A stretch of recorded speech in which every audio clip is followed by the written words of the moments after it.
Welcome back to my channel. This is your host, Mr. Wealth Answer. In this video, I'm going to share with you guys how you can check your credit on the new Equifax platform. They changed their platform about a year ago, and they removed the way you could pretty much check your credit. If you're Canadian and you're looking to check your credit, this video is for you. I think Americans too, they have changed it for you guys as well. So I want to be able to share with you guys not only how to check your credit and how to go about it, but as well how to print your credit. They've taken that feature off compared to before. You used to be able to print your credit with just a click of a button, but for some weird reason now they don't allow you to check your credit. So I'm doing this tutorial for my clients and also for anybody looking on how to, one, check your credit, and two, how to go about printing your credit report. Now it's going to be a little tedious, but trust me, if you really need it, it just takes about 10-15 minutes to do, and I hope it helps. All right guys, without further ado, let's get into it. I'm going to log into the Equifax website, and so I'm going to just go through the steps. I'm not actually going to sign up because I already have an account and I can't register for a new one, so I'm just going to go through the steps and just give you a little tricks and a couple of pointers. So let's go to Equifax. Now I'm in Canada, so I'm going to be going to Equifax.ca. If you're in the US, you go to Equifax.com to take you to the US site. All right. So the key here is before Equifax used to have, it was so tedious. You had to actually go to pages to find the product you're looking for, if it was your score or just your report, and then you have to choose one of those products. So right now what they did is they streamlined it. They took everything out, so you only have one option, so you don't have multiple products.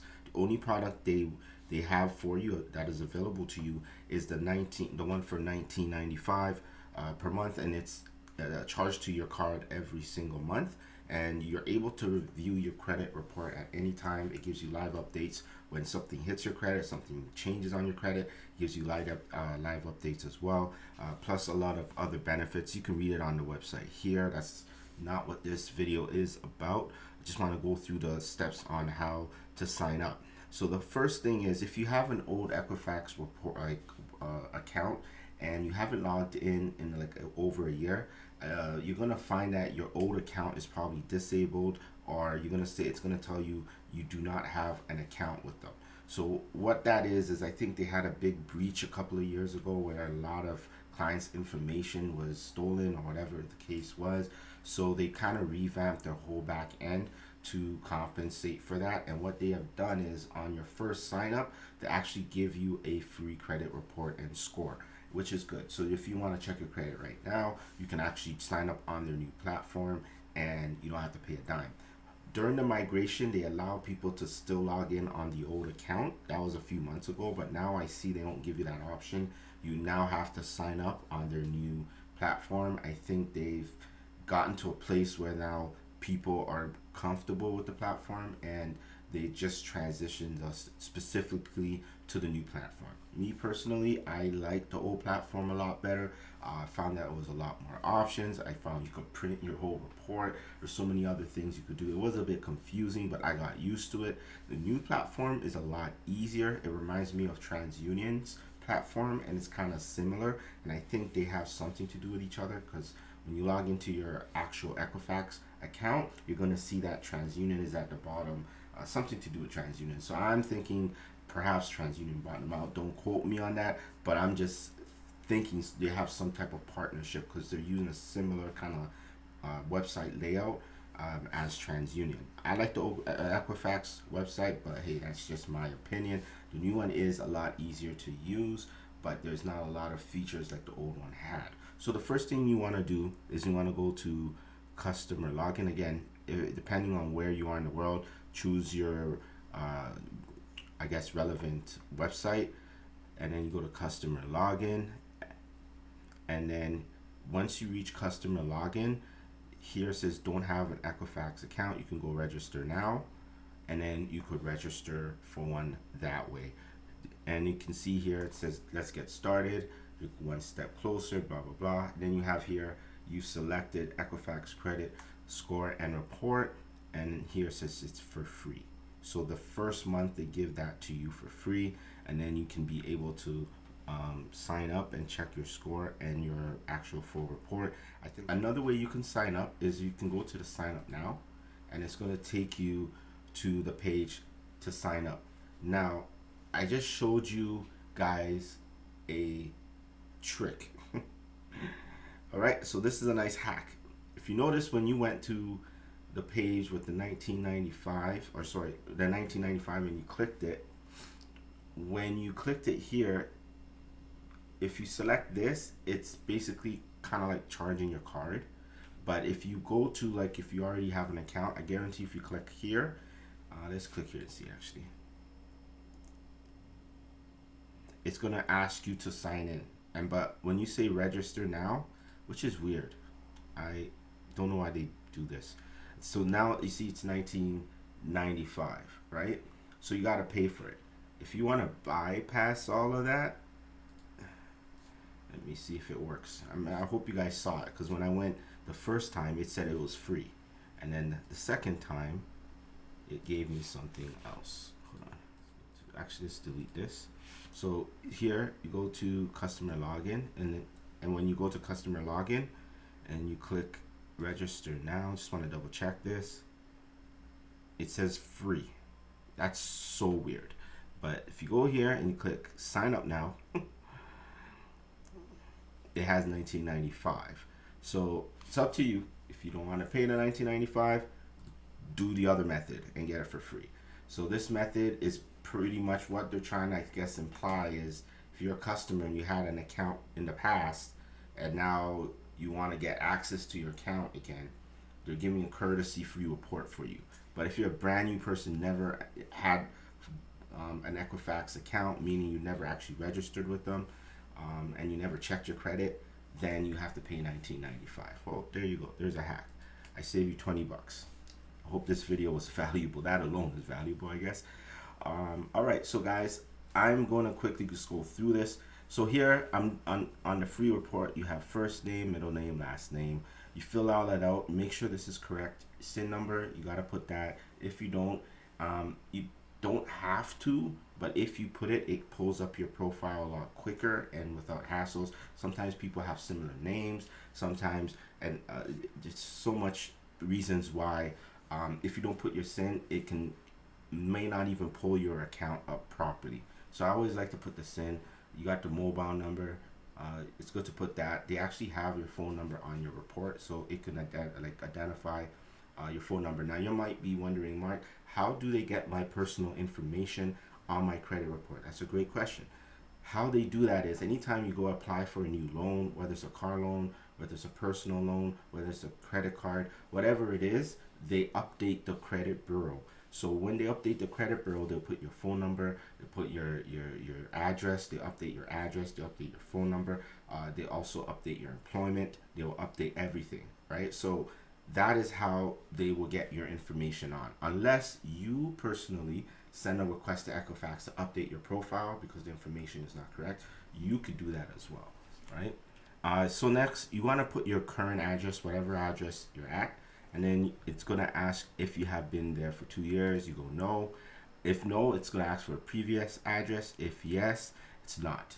Me personally, if you have been there for 2 years, put yes, you have. However, if you haven't gotten any financial products in the last 2 years, no new financial products, personally, I would just put no, put your old address on there, because what it does, it tries to use this information to pull up your account. So it's not that you're signing up for anything and you're putting more information like your addresses or something.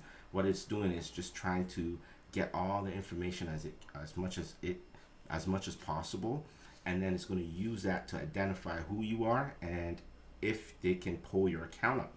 All right, so if you can do that, obviously do it. It's not mandatory. If you've been there for 5 years, most likely you won't have a previous address, or if it depends. It all depends. All right, so I don't want to get too much into that, but just my opinion. Put both addresses if you can remember. The next thing is they're going to ask to verify your account. It's going to ask you 3 questions to verify your account, whether it's something on your credit bureau, And also, I remember a couple of my clients, when they signed up, their verification process was actually simple. They sent them a notification to the phone number you provided when you were registering, or the email you provided, and then you have to put the code into the email to verify the account. They made that easy, but I think they went back and reverted back to verifying your account by knowing all the items on your report. So it might say, for example, you have a car loan with this lender, X lender. How much is it a month? Is it A, B, C, or D, or E? And you got to choose which one it is. It's going to give you a range. Oh, 400 a month, 200 a month, 600. That could be a question. The next question would be, oh, you have a car loan with X institution. Who is your lender? It's going to ask, maybe put lender A, lender B, lender C, lender D, and then you got to choose the correct lender. All right, so that is with the verification process. Now check out, pretty much if you do this, it's going to check you out for free. And if all the information you put in checks out, it's going to then pretty much get you to your credit report, and it's going to say you have successfully signed up to your Equifax credit report. Sign in here, or whatever the case is. All right, so guys, that's it in a nutshell. Not gonna make this part of the video long. In the next part of the video, I'm now going to show you how you could pretty much print your credit report. It's going to be a tedious process. I'm going to show you step by step. All right, so I'm in the back end now, and I'm going to just quickly show you what you can do to print your credit report. If you're not sure about this feature, there's an actual feature on Google Chrome, and I believe Explorer. No matter what browser you use, you should be able to explore this feature, and that is, when you actually print a page, you have the options to change what type of printer, which printer you want to print that page to. There's also a feature on that print page where you could save as a PDF rather than actually physically print the page. So that's what we're going to do. We're going to actually save each and every single page on your report. We're going to save it as a PDF. And after you've done that, we combine it all into one PDF, making it one document. That's it. That's the whole gist. So I'm just going to quickly show you how to save as PDF, and then you're going to go personally to every single one of your credit pages, and you're going to do the same thing for each one, and then combine them later on. All right, so let's see here. You would go to print, go to print page. It pops up, and once it pops up, you go to destination, save as PDF. It's going to, most times, going to save color. If, for example, my printer is set to black and white, so as soon as I put save as PDF, it's going to change into color, and then you're going to save this page. Now, when you save this page, you open up a folder. You can save it to whatever you want. The way I do it is I just put Equifax page 1, Equifax page 2, Equifax page 3, until it's like, if there's 25 pages. Why? Because when I combine them, it's already in order, and I don't have to sort through them. All right, so that's how I do it. Next is you go to credit score, and it's going to show this feature, and then it's going to go to your credit actual report and personal information, and then it's going to go to accounts, and then you're going to print this page. When you go to view accounts, it's going to actually then give you a summary of your account, and then you're going to go to view more details, and then it goes more into detail with your account. And so each and every single page you're going to print. So after you print that, you go to bank information, inquiries, public records, and so forth, so forth. This is contact TransUnion. That's what I was saying earlier in the video. I think Equifax has a partnership now with TransUnion, so maybe that's why. And it just makes no sense, because TransUnion allows you to print your report. However, Equifax does not yet have that feature, which is crazy to me. All right, so that is it, guys, in a nutshell. Appreciate you guys watching this video. If you like this video and it was helpful for you guys, I want you to give it a thumbs up. I want you to subscribe, and then hit that notification bell so I can keep you guys in tune with more videos. I have a lot more videos that are going to be coming out on my wealth channel, and I just want to be able to help you guys on your wealth journey and help you build that credit and get that money. All right, guys. I thank you guys for watching. This is your boy, Mr. Wealth Answer. I'll see you in the next video.